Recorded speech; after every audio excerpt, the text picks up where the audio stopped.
Hello, everyone, and welcome to our Takeout Polio Lunch. Thank you for joining us today. My name is Carol Toomey. I am the Zone 32 End Polio Now coordinator.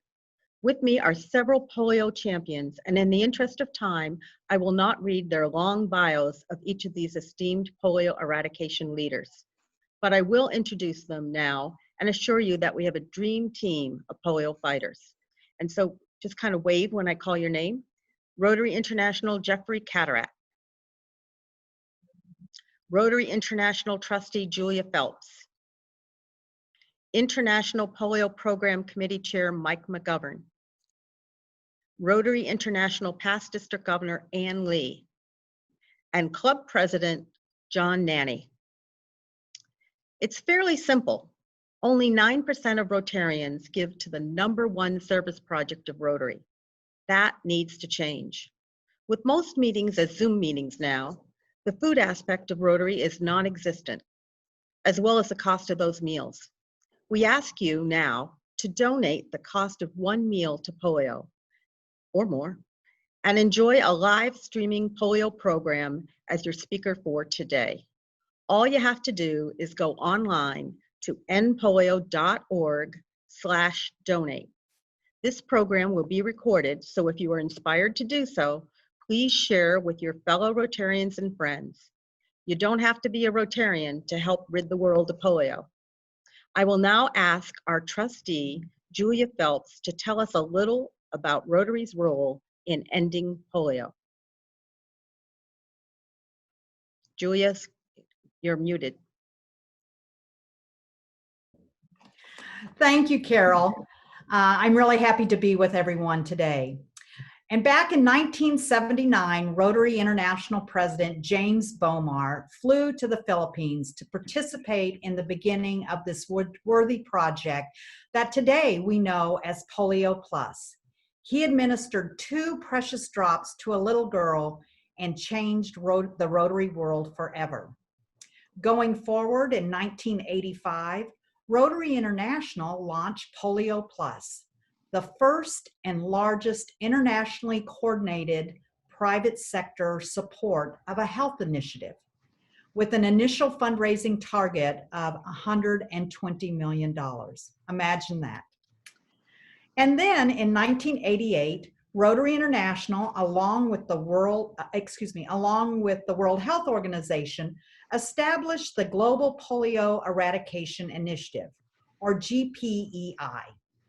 When the GPEI started, polio paralyzed more than 1,000 children worldwide every single day. That's 350,000 cases in 125 countries around the world. Since then, more than 2.5 billion children have been immunized against polio, thanks to the cooperation of more than 200 countries and 20 million volunteers, many of whom are Rotarians.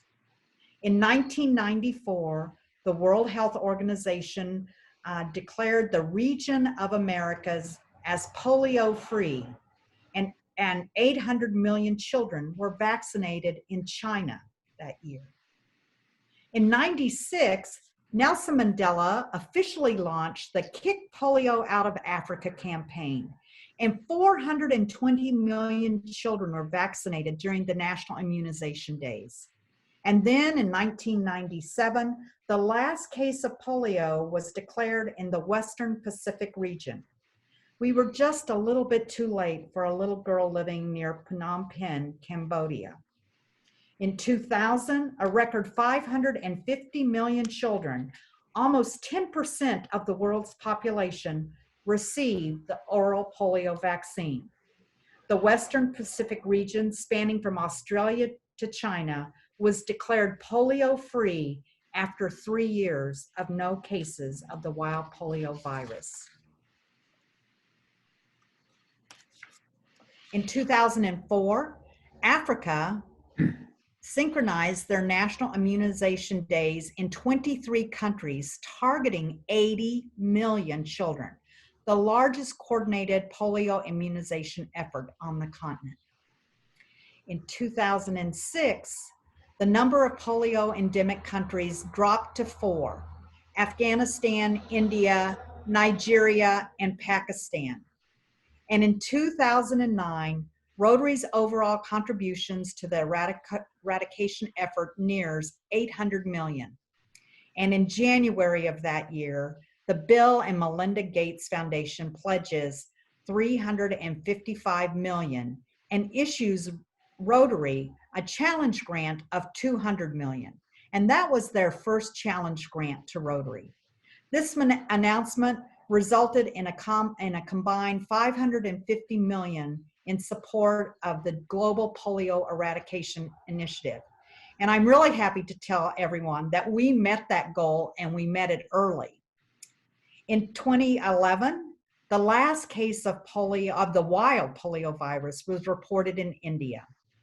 And then that day that we all remember celebrating in 2014, India goes 3 full years without a new case of the wild polio virus. And the World Health Organization certifies that Southeast Asia region is polio free. Now polio cases are down over 99.9% since 1988 when we began this. So, you know, President Jim gave those first doses of vaccine to a squirming little girl being held by her mother. In those days, the drops had to be put directly on the tongue of the child. And President Jim had a hard time getting those 2 drops right where they needed to be. But he was successful, and when it was all done, the mother looked up at him, and in her broken English, she said, "Thank you, thank you, thank you, Rotary." So, you know, while all of this was happening, Jim tells the story in his great Tennessee accent of he could feel this little tug on his britches the whole time it was happening. And then when you look down, here was this little boy covered in dirt and grime, and he was a polio victim. But this little boy had a grin on his face, big as all outdoors. And he looked up at President Jim and he said, "Thank you, thank you, thank you, Rotary, my sister." So what you know is that Jim had just given his sister those 2 precious drops of polio vaccine.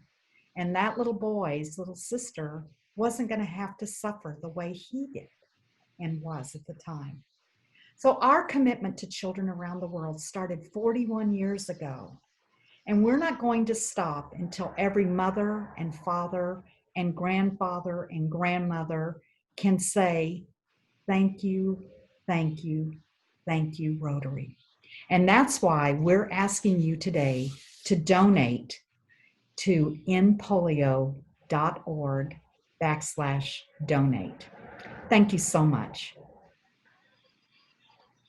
Thank you, Julia.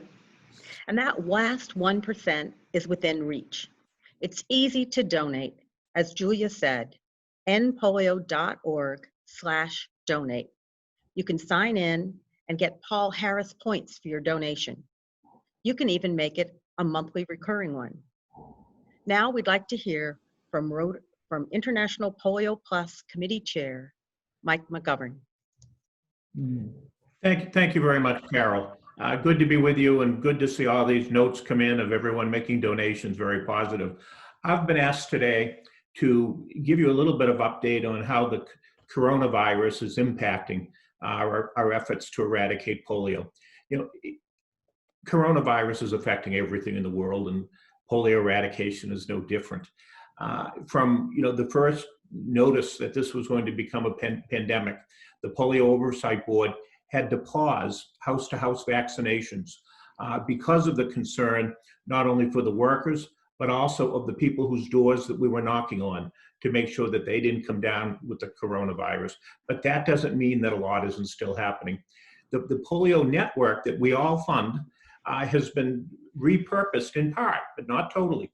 We're still with polio doing surveillance. So when a young child has a stiffness in their leg, for example, they can still go to the local health center and get analyzed, have a sample taken, and those still go to laboratories that we fund. We're still planning for future immunizations. Rotary is still purchasing vaccines so that as soon as we're able to start up again, we'll have vaccines again. We're also working on the development of a new vaccine that's been tested for almost 10 years now. It's going through some licensing, and we expect that to be ready in September, very important. We're also making progress on certification in Africa. In fact, the African Regional Certification Commission will be meeting in late August. In May, we don't know, they haven't met yet, may actually certify Africa as free of the wild polio virus. Great progress. And we've had a little bit of an outbreak of some vaccine derived in places. And just today, I received an email that Indonesia stopped that particular outbreak. So that there's lots of good news. We can still continuing advocacy. Governments of the world, Canada, for instance, just stepped up and gave. So there's an awful lot positive going on. We've had 200 cases, no more than 200 cases in any of the last 5 years. That's tremendous progress from the 350,000 that Julia mentioned. But even we're also helping COVID at the same time. We're helping with contact tracing. We're helping with surveillance. There's billboards that Rotary and our partners have put up around the world with messages of the importance of hand washing, and with the End Polio Now logo, so people remember that when we can begin house to house, that we're there to help them. This is all moving along. Contact tracing. So all of this is very positive in terms of the work we're able to accomplish despite this. Obviously coronavirus is a very serious thing. We hope that this gives everyone the focus and attention to end polio once and for all. So I really want to join in thanking everyone for their generous contributions throughout the year. Because of all of you, soon there will be no wild polio virus in the world. Thank you. I'd now like to turn it over to Jeffrey Cataret, our director from this region. Jeffrey, I understand is going to be jumping out of an airplane, so look forward to hearing about that, Jeffrey. Thank you, Michael, and thank you for that report, and thank you, Julia. Great information for all of us. So about a little over a year ago, past Vice President Dean Rose and I were at a district conference up in Western Massachusetts, and after the festivities of the day, the District 7210 leadership and Dean and I were sitting around a table, and I had expressed concern about donor fatigue, potential donor fatigue that I was feeling relative to cash giving to polio. And I suggested that for this Rotary year that we're in now, that I wanted to challenge the Rotarians in the districts in zones 28 and 32 to raise their cash giving for polio. So what I suggested was year on year, 30 April to 30 April, 30 April 19 to 30 April 20, I wanted to challenge the Rotarians in our two zones to increase their cash giving by 5%. Somebody, and it might have been District Governor Cindy Kish, suggested that the challenge ought to be if they did that, that I would jump out of an airplane. And there might have been an adult beverage involved, and I agreed that I would do that. So as of 30 April 2020, zones 28 and 32 districts, clubs, and Rotarians did not just raise their cash giving by 5% or by 10%. They raised their cash giving by 15%. Somebody asked if that means I'm jumping out of an airplane 3 times. No, I'm jumping once, but congratulations to zones 28 and 32 for that accomplishment. That led to a conversation with Trustee Julia and our End Polio Now coordinators, including Carol, who's on the call here with us today, because then the pandemic hit. So they all did great work as of 30 April, but we were concerned that with the pandemic and sensitive to the economic impact on all of our clubs and Rotarians, but also sensitive to the fact that we really wanted to reach our goal and have the Bill and Melinda Gates match happen. And my suggestion was that we needed to have an ask, but it had to be a velvet glove, not a heavy hammer. And so Julia and Carol came up with Take Out Polio. And so the Take Out Polio Challenge is the successor to the Drop to Zero Challenge, which was very successful. And we hope this one is too, because all we're asking is for the donation of the cost of a meal. It's a velvet glove. It's not a heavy hammer, but it will help us get to the finish line. We're looking for 50% of the Rotarians in our zones to make that donation. And by the way, this Take Out Polio Challenge has now spread to other zones, into other parts of North America, which is really pretty cool. So all we're suggesting to you is we need your help. We have a problem and we need your help. We need to get to the finish line on polio. We need to get to the finish line on our $50 million goal for this year. And so we're asking you to go to endpolio.org/donate and donate the cost of a meal. That's the velvet glove. That's the help we need. And thank you for your support. And now I'd like to turn it over to John Nanny. John? Thank you, Director Jeffrey. Today's COVID-19 pandemic has similarities to pre-Salk vaccine days of polio in the 1950s. Yesterday's iron lungs are today's ventilators. I was only 10 months old, just months before the Salk vaccine was widely tested, when I was paralyzed from my neck down with polio. Now I use a wheelchair for most of my mobility and suffer with severe post-polio syndrome. Post-polio syndrome affects up to 75% of all polio survivors, usually 30 to 40 years after the original polio virus attack. Polio is not like the flu that runs its course and you're cured. Polio survivors suffer their whole lives with the after effects of this horrible disease. Like many of my fellow polio survivors, I know what life is like when a vaccine is not available. Rotary made a promise to the children of the world that we will not stop until we eradicate polio. Please donate to help Rotary finally take out polio. Thank you. It is now my honor to introduce a member of the Polio Plus International Committee, leader of many National Immunization Day campaigns, and fellow polio survivor, past District Governor Ann Lee Hussey. Thank you, John. It is extraordinary just how far we have come in eradicating polio, and we're almost there, but lives are still being impacted because they contracted polio.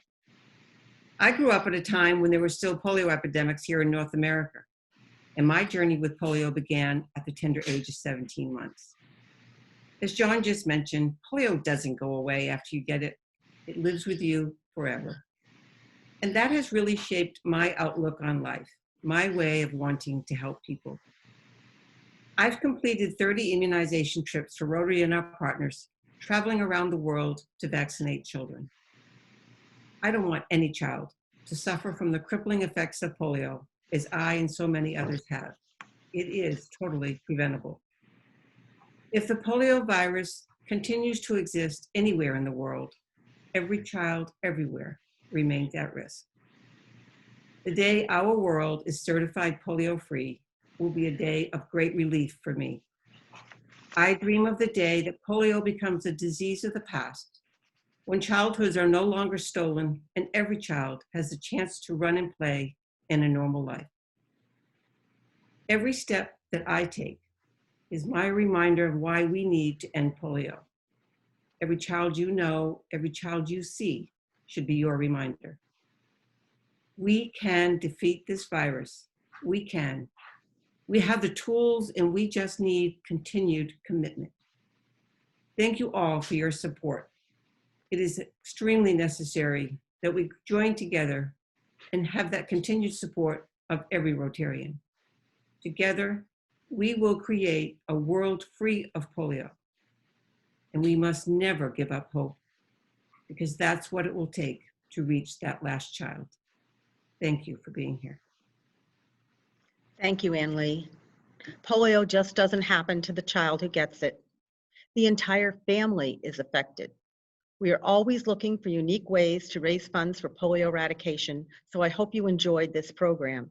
Whether you are joining us live stream or are listening to a recording, you can make a difference. Imagine the cost of your lunch could save 3 or more children's lives. Let's take out polio. Please go to endpolio.org/donate and make your donation. It's easy. You can even make it a recurring event. I want to take the time now to thank our presenters and to thank all the people that have made donations now. I've watched all the different messages and really appreciate everybody participating and giving. I know I will be making my donation today. Thank you.